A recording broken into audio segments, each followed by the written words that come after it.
2장 말씀을 살펴보도록 하겠습니다. 12장 1절에 보면 그때에라고 시작하고 있는데, 그때가 언제냐면은 바로 바나바와 사울이 이제 안디옥 교회에 그 구제 헌금을 가지고 예루살렘에 올라왔을 때를 가리킵니다. 그때 교회 중에 큰 사건이 있었는데, 어떤 사건이냐? 이 헬롯 왕이 이 교회 지도자 중에서 몇 사람을 죽이기로 그렇게 결심을 했습니다. 그리고 실행에 옮겨서 2절에 보니까 요한의 형제 야고보를 칼로 죽였습니다. 참수를 시켰죠. 요한은 제일 오래 살았는데 그의 형제 야고보는 가장 빨리 죽었어요. 순교했습니다. 사도들 중에 신약성경에서 유일하게 이 순교 기록이 있는 사람이 바로 야고보입니다. 야고보가 죽는 것을 보니까 백성들의 반응이 긍정적이에요. 그래서 헤롯이 어떻게 합니까? 베드로도 잡아옵니다. 이 베드로도 이제 죽이려고 하는데 가만히 보니까 이 무교절 기간입니다. 이 무교절은 6월절 다음 날부터 일주일 동안 열리는 그러한 축제인데, 이때에 사람을 죽이면 좀 이제 안 될 것 같으니까 이때는 피했습니다. 그래서 감옥에 이제 이 무교절이 지날 때까지, 그 이후에 이제 죽이기 위해서 철통 보안을 하면서 그를 지키게 했습니다. 자, 여기에서 왜 헤롯은 이 예루살렘 신앙 공동체의 리더들을 죽이기로 작정을 했을까요? 그리고 왜 이 야고보가 죽는 모습을 보고 이스라엘 백성들은 좋아했을까요? 헤롯은 유대 지도자들이 자기를 탐탁치 않게 여기는 것을 알고 있었습니다. 그들에게 환심을 사기 위해 가지고 이제 그 유대교를 뛰어넘은 이 갈릴리 예수를 따르는 그러한 사람을 죽이기로 그렇게 결정한 거였지요. 죽이고 나 보니까 반응이 좋은 거예요. 자기의 의도대로 이 야고보를 죽여서 유대 지도자들의 마음을 얻는 것이, 그래서 자기 지위가 견고해지는 것이 느껴지는 겁니다. 그러니까 한 명 더 죽여야겠다. 이 베드로를 잡아들였던 것입니다. 자, 그런데 우리 사도행전을 공부했는데, 여러분 초대 예루살렘 신앙 공동체 사람들한테 칭찬을 받았어요. 그죠? 그 아름다운 모습 우리가 본받아야 된다, 그렇게 말씀을 통해 살펴봤습니다. 그런데 유대인들이 야고보를 죽였는데 기뻐했다고 그랬습니다. 어떻게 된 걸까요? 갑자기 무슨 일이 일어났겠습니까?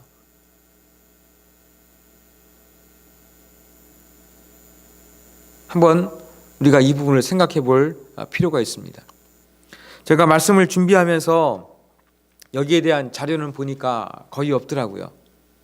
제가 볼 때 거의 확실컨대 이 예루살렘 신앙 공동체의 사람들을 칭찬했다가 유대인들이, 일반 백성들이 등을 돌린 계기가 저는 무엇으로 유추가 되냐면요, 이방인들과 함께 음식을 먹는 문제 때문이라는 생각이 들어갑니다.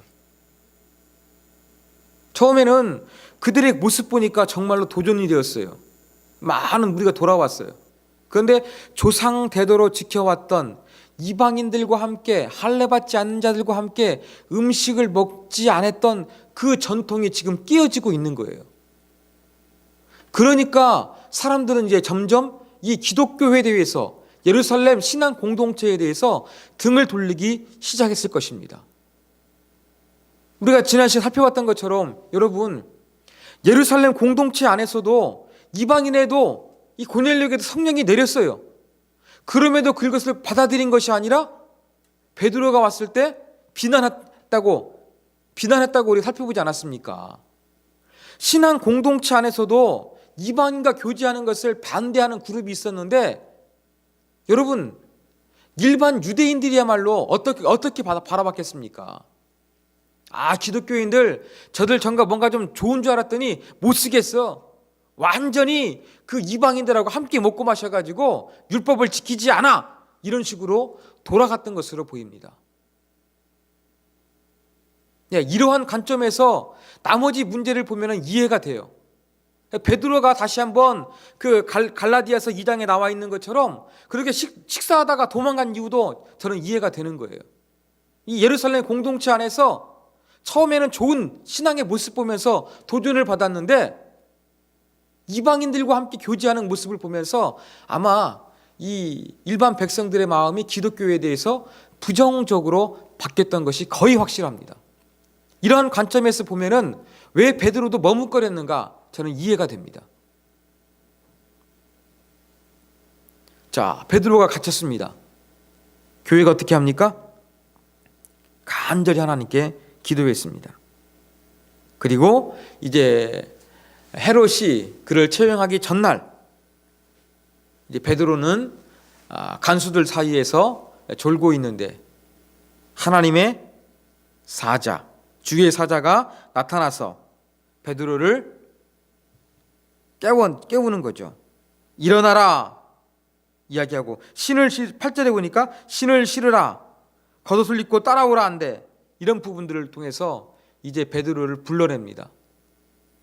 그리고 지금 간수가 지키고 있는 거예요. 4명이 3조를씩, 4조씩이죠? 아마 8시간씩 아마 이렇게 교대 근무했던 것 같아요. 4씩 4패에게 맡겨 지키게 한 거예요. 16명이 이 베드로 한 사람을 아주 철저하게 그렇게 지키고 있었습니다. 베드로가 이들을 그렇게 뚫고 나가는 것, 수갑을 풀고 이 군인들을 제치고 나가는 것 쉽지 않습니다. 또 문도 보십시오. 10절에 보면은 첫째와 둘째 파수를 지나 쇠문이 있지 않습니까? 적어도 문이 3개가 있는 거예요. 이런 부분들을 베드로가 탈출한다는 것은 쉽지가 않은 겁니다. 그런데 주의 사자에 이끌려 가지고 베드로가 나오게 된 거예요. 베드로가 환상인 줄 알았어요. 이제 진짜 보니까 하나님이 나를 구출해 주셨구나. 이걸 알게 돼 가지고 어디로 갑니까? 12절에 보면은 마가라 하는 요한의 어머니 마리아의 집에 갔습니다. 마가의 집에 갔죠. 이 성령이 임하기를 위해서 기도했던 그 마가의 집에 갔던 것입니다. 여기 가니까 사람들이 기도하고 있었습니다. 베드로가 문을 두드리니까 로데라 하는 여자아이, 그러니까 노예 계집애가 나온 거예요. 근데 이 로데는 베드로의 음성을 알아들었어요. 그렇다는 얘기는 뭐냐면 베드로가 이 마가의 집에서 기도하러 간 것을 로데가 알고 있었다는 것입니다. 로데가 너무 놀래가지고 이 기도하고 있는 사람들한테 가서 베드로가 나타났다, 베드로가 와서 문을 두드린다, 문 열어주는 것도 있고서 그렇게 이야기를 했습니다. 기도하는 사람들의 반응이 어떻습니까? 네 미친나? 아니다, 나 진짜 참말이다, 그렇게 반응했습니다. 그러니까 에이, 네가 베드로의 수호천사를 받겠지, 이러한 대화를 나누고 있는 가운데 문을 안 열어주고 로데가 들어가 버렸으니까 베드로가 계속 문을 쾅쾅 두드렸나 봅니다. 나와서 문을 열고 보니까 정말로 베드로예요. 그리고 베드로는 자초지종을 설명하고 이 일을 야고보에게 알리라 그러죠. 야고보가 아마 예수님의 그 동생입니다. 죽은 야고보가 아니라 예수님의 동생 야고보가 상당히 이제 그 예루살렘 교회에서 상당히 좀 지위가 높았나 봐요. 핵심 인물이었나 봅니다. 그에게 알리라 하고 다른 곳으로 그렇게 떠나버리는 그러한 내용입니다. 자, 여기에서 마가라는 이름이 처음으로 등장하는데 마가의 집은 상당히 부유했던 것으로 보입니다. 왜냐? 대문이 있고요. 또 대문을 두드리니까 그 여자 계집종이 와서 문을 열어줬습니다. 그리고 12절 보면은 여러 사람이 거기에 모여 기도하고 있더니 그랬는데요. 이거 오역입니다. 많은 사람들입니다. 다른 성경에는 전부 다 많은 사람으로 되어 있어요. 많은 사람들이 모였다는 것은 집이 크다는 얘기예요. 그러면 예루살렘 상부 도시가 있고 하부 도시가 있는데 상부 도시에 있는 그러한 부유한 지역에 있었던 그러한 집이라는 것을, 집안이라는 것을 우리가 알 수가 있습니다. 자, 날이 샜는데 베드로가 없어졌어요. 난리가 났습니다. 아무리 찾아봐도 그냥 모르겠는 거예요. 헤롯에게 보고가 됐겠죠? 헤롯이 막 그 간수했던 사람들을 불러가지고 막 신문을 해봤습니다. 근데 아무것도 안 나오는 거예요. 어떻게 합니까? 16명을 전부 다 죽이라고 명령을 내립니다. 잔인해 보이죠? 잔인하지 않습니다. 그 당시에는요, 죄수를 지키는 자가 죄수가 도망하게 되면 그 죄수에 해당하는 벌을 간수가 받아야 했던 거예요. 야고보를 죽였던 것처럼 베드로를 죽이려고 했으니까 그 베드로가 사라졌어요. 잘 못 지켰어요. 그러니까 베드로를 대신해서 16명을 로마법에 근거해서 이 헤롯이 전부 다 그렇게 처형을 했던 것입니다. 그리고 이제 헤롯이 어떻게 합니까? 유대를 떠나 가이사라로 내려가 머물렀습니다. 유대인의 환심을 사기 위해서 왔는데 실패로 돌아가니까 어떻게 합니까? 다시 가이사라로 그냥 내려가 버린 것입니다. 자, 20절 보면 이제 또 한 가지 사건이 등장합니다. 헤롯과 두로와 시돈 사람들의 그러한 갈등을 이야기하고 있는 것입니다. 이 두로와 시돈 사람이 헤롯을 조금 욕한 것 같아요. 관계가 틀어졌습니다. 그런데 헤롯에게 잘 보여야지 거기에서 양식을 구해서 먹고 살 수가 있는 거예요. 그러니까 관계를 복원해야 됩니다. 이 관계를 복원하기 위해서 왕의 침소를 맡은 신하 이 블라스도에게 그렇게 로비를 해가지고 헤롯 왕과 두루와 시돈 사람들이 그렇게 화목하기 위한 그러한 미팅을 하게 됩니다. 그때 이제 헤롯이 딱 폼을 재기 위해서 왕복을 입고 나타났죠. 그 단상에 앉아가지고 두루 시돈 사람들에게 연설을 합니다. 그런데 이제 이 백성들은 어떻습니까? 지금 헤롯 왕과 화의를 해야 되니까, 화의를 해가지고 양식을 얻어야 되니까 아첨할 수밖에 없는 거예요. 헤롯이 연설하는 소리 듣고서 아첨하죠. 야, 이건 인간이 아니라 신의 소리다. 이렇게 하면서 막 헤롯을 띄워줬습니다. 헤롯이 제지하는 것이 아니라 그걸 즐겼어요. 그래서 23절에 보니까 주의 사자가 치니까 벌레에게 먹혀 죽었습니다. 자, 주의 사자가 베드로는 구출했지만 주의 사자가 헤롯은 죽이는 것이지요. 요세푸스의 기록에 의하면 헤롯이 이 벌레 때문에 죽었다는 게 벌레 때문에 배가 아파가지고요 5일 만에 죽었다는 그 기록이 있습니다. 이런 부분들이 다 하나님의 섭리에 의해서 그 작동된 것이었습니다. 자, 이런 일이 있었지만 하나님의 말씀은 흥왕하여 더하더라. 교회가 부흥했다는 것이죠. 그리고 25절 말씀, 바나바와 사울이 이제 부조하는 일을 마치고 마가라 하는 요한을 데리고 예루살렘에서 다시 안디옥으로 돌아가게 됩니다. 자, 그러면 베드로를 위해서 기도하는 자리에 바나바와 바울이 있었을까요? 안 있었을까요? 있었겠죠? 마가가 자기 집에서 기도하는데 없었겠습니까? 그 마가를 어디에서 만나겠습니까? 또 이 위대한 예수님의 수제자 이 베드로를 위해서 이 바나바 격리의 아들 아닙니까? 이 사람이 기도하지 않았겠습니까? 바울도 아마 기도해 줬을 거예요. 같이 기도하다가 이 마가를 데리고 이제 예루살렘으로 돌아온 것이 12장의 내용입니다. 그러면서 베드로가 떠나죠. 그리고 사울과 바나바와 그 다음에 마가가 안디옥으로 돌아오죠. 그러면서 이제 13장부터는 이제는 바울을 중심으로 선교 사역이 이루어지는 내용으로 약간 사도행전의 내용이 이제 조금 바뀌어지는 그러한 터닝 포인트가 되고 있습니다. 자, 이러한 12장을 통해서 우리가 배울 수 있는 우리 교훈을 우리가 살펴보도록 하겠습니다. 자, 첫 번째입니다. 첫 번째 교훈은요, 우리는 세상과 사람들에 따라서 움직이는 것을 주의해야 할 것입니다. 자, 세상에 따라서 사람들의 잘 보기 위해서 오늘 본문에서 움직였던 사람이 누구입니까? 헤롯 왕입니다. 헤롯이 야고보를 죽이고 나니까 정치적 계산이 있었지요. 정치인들은 종교 문제 쉽게 건들지 않습니다. 그런데 헤롯이 건드린 이유는 무엇이냐면 자기를 반대했던 유대인들의 환심을 살려 그런 거예요. 야고보 죽이니까 좋아했거든요.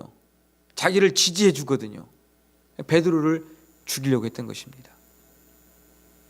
어떤 자기의 그 존재감, 자기의 안정된 것, 사람들이 자기를 인정해 주고 칭찬해 주는 것, 그것을 위해서 행동했던 사람이 누구냐? 바로 헤롯이란 이야기입니다. 그리고 자기하고 관계가 거꾸로웠던 이 두로와 시돈 사람들 막 아첨을 해가지고 그의 비유를 마치는 그 미팅의 자리가 있었습니다. 그 자리에서도 그 연설하는 헤롯 왕의 말을 듣고서 두로와 시돈 사람들이 야, 인간이 아니다. 저 말하는 거 보니까 신의 포스가 난다. 막 이렇게 하면서 막 띄워주니까 어떻습니까? 그걸 즐긴 거예요. 그걸 기쁘게 받은 거예요. 이것 때문에 헤롯이 죽임을 맞게 됩니다. 마찬가지로 저와 여러분도 이렇게 이 세상 속의 사람들의 인기를 얻으려고 하는 것, 인정을 받으려고 하는 것, 사람들이 칭찬해 주는 것, 이것을 위해서 행하다가 우리의 인생이 하나님의 심판을 받을지 모른다는 사실을 우리가 기억해야 되겠습니다. 헤롯처럼 사람을 의식하고 이 포퓰리즘에 빠져서 이 대중적인 인기를 위해서 노력하고 하나님의 뜻을 저버리는 그러한 모습을 우리가 저지르지 않도록 우리는 조심해야 됩니다. 우리가 뱀처럼 지혜롭게 이 세상 사람들과 관계를 맺되 그러나 주의할 것은 그들을 따라가서는 안 된다는 것을 우리가 분명히 기억해야 되겠습니다. 자, 두 번째 교훈입니다. 기도할 때 용두사미가 되지 말아라는 그런 아름다운 모델을 오늘 본문은 보여주고 있습니다. 자, 베드로가 옥에 갇혔을 때 어떻게 했습니까? 교회는 기도했습니다. 기도했죠? 한 가지 의문이 있어요. 베드로가 잡히니까 모치 모여가지고 마가의 집에 모여가지고 열심히 기도했어요. 아마 잡히는 날부터 그 주의 천사에 의해서 석방되는 날까지 아마 기도했을 거예요. 근데 그때까지 어때요? 여러 사람이 아니라 12절에 많은 사람이라 그랬죠. 예, 처음과 마지막 부분까지 양과 질이 똑같았다는 거예요. 간절히 기도했고요. 많은 사람들이 꽉꽉 모여차가지고 하나님께 베드로를 위해서 기도했다는 거예요. 이게 바로 예루살렘 교회의 기도의 열정이었어요. 근데 열심히 기도했습니다. 뭘 위해 기도했겠습니까? 베드로를 위해서는 기도했을 것 같아요. 근데 한 가지 재밌는 것은 베드로가 정말로 그들 앞에 나타났다는 이야기를 로데를 통해서 듣게 됐을 때 믿지를 못했어요. 왜 그랬을까요? 이상하지 않습니까? 베드로가 감옥에 갇히자 그를 위해서 기도했는데 막상 베드로가 석방돼서 문을 두드리고 있다 이야기를 하니까 네 미친나 이렇게 반응하고 있는 거예요. 너 베드로 천사 봤지? 이런 식으로 반응하는 거예요. 왜 그렇겠습니까? 간절히 기도했지만 이 베드로가 살아나기를 위해서 기도하기보다는 이렇게 기도할 수 있었을 것 같아요. 베드로의 과거 전적이 한번 있지 않습니까? 예수님을 3번 부인했던 거. 그러니까 베드로가 그 가운데도 부인하지 않고, 또 얼마 전에 순교했던 이 스데반처럼 성령 충만하게 하나님께서 그 감옥 안에 있더라도 지키시고 보호해 주시고 마지막까지 주님께서 영광을 받으시는 모습으로서 그렇게 믿음을 지킬 수 있도록 기도했을 가능성이 큰 것 같아요. 그런 것들을 기대하지 않고 기도했겠죠. 그러니까 베드로가 오니까 깜짝 놀랐던 것입니다. 그런데 이런 기도를 하면서 첫날부터 마지막 날까지 많은 사람들이 모였다. 그리고 기도 회칠은 간절했다는 것입니다. 여러분, 우리의 기도는 용두사미가 될 때가 참 많이 있지 않습니까? 처음에는 어떤 문제가 있을 때는 많이 모였다가 그냥 냄비처럼 확 식어져 버리는 그러한 기도를 드릴 때가 많다는 것입니다. 그런데 예루살렘 공동체의 기도의 열정은 그러하지 않았다는 것을 오늘 본문 속에서 우리가 배울 수가 있는 거예요. 여러분, 우리 교회를 위해서 기도해야 된다, 우리 교회 복음의 능력에 대해서 기도해야 된다 말씀을 드렸습니다. 기도에 대한 설교는 한 번 끝났지만 정말로 우리 삶 가운데 간절한 기도는 계속 필요한 거예요. 하나님 복음의 능력이 이 교회를 통하여 나타나게 하여 주시옵소서. 많은 사람들이 주께 돌아오게 되는 역사가 임하게 하여 주시옵소서. 이러한 기도는 끊임없이 우리가 지속해야 한다는 것입니다. 반대가 있을 것입니다. 악한 마귀가 우리의 계획을 이루지 못하도록 방해할 것입니다. 이럴 때 이 모든 것들을 이길 수 있도록 초대교회 공동체처럼 정말로 간절히 많은 사람들이 모여서 끝까지 기도하는 그 아름다운 영성을 우리가 가져야 될 것입니다. 마지막 3번째 교훈입니다. 우리는 여기에서 전세를 역전시키시는 하나님을 볼 수 있습니다. 주의 사자가 복음을 전하는 베드로는 구출해 주었어요.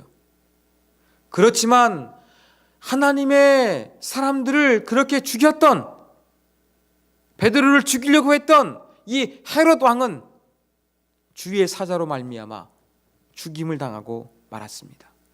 전세가 완전히 역전된 것입니다. 복음의 대적자는 죽임을 당하고 하나님의 말씀은 더욱더 흥황하여져 갔다는 것을 우리가 본문을 통해서 배우게 되는 것이지요. 여러분, 참된 교회는요, 고난과 핍박이 오면은 그 진가를 발휘해서 성장하게 됩니다. 힘들고 어려운 순간을 통해서 이 모든 상황을 역전시켜 주시는 하나님의 능력을 경험할 수가 있는 거예요. 지금 이게 몇 번째입니까? 사도행전에서 3번째예요. 첫 번째, 구제의 문제, 내부의 문제가 나타났죠. 그때도 이 문제를 해결하니까 교회가 부흥했어요. 또 두 번째, 무엇입니까? 핍박자 바울이 완전히 변해서 주의 복음을 증거하는 사람이 되었어요. 또 이 핍박을 통해서 흩어진 사람들이 주의 복음을 증거하면서 점점점 복음이 확산되어져 가서 땅끝까지 복음이 증거되는 계기가 됐다는 것을 우리가 살펴봤습니다. 그리고 3번째, 오늘도 이 베드로의 감옥에 갇혔지만 이 사건 이후에 여전히 하나님의 말씀이 흥황해져 가는 것을 우리가 여기에서 배울 수가 있는 것입니다. 여러분, 이렇게 핍박이 오고요, 고난이 오고요, 어려움이 찾아옵니다. 이게 전부가 아니라는 겁니다. 그때 하나님은 어떠하시는 분이십니까? 일하시는 분이에요. 전세를 역전시키시는 분이세요. 하나님의 교회를 핍박했던 사람들을 낮추시고 복음을 위해서 수고한 사람들을 높여주시는 그러한 하나님의 역사가 일어나게 됐다는 것을 오늘 본문이 우리에게 가르쳐주고 있습니다. 약할 때 강함을 주시는 하나님이십니다. 여러분, 개인적으로도 혹시 어떠한 고통이 있습니까? 어떠한 아픔이 있습니까? 여러분, 어떠한 고민거리가 있습니까?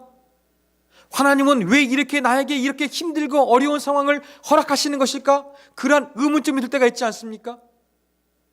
여러분, 이러한 순간을 통해서 우리가 믿음으로 나아갈 때 하나님은 역전시켜 주시고 높여 주시고 바꾸어 주시는 하나님의 은혜가 분명히 있을 것입니다. 교회도 마찬가지입니다.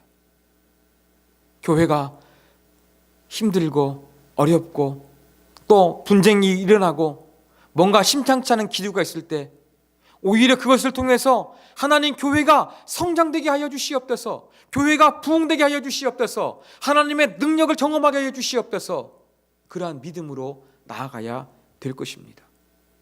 바로 이 사도행전은 그렇게 역전시켜 주시는 하나님의 모습을 아주 자주자주 소개하고 있다는 것입니다.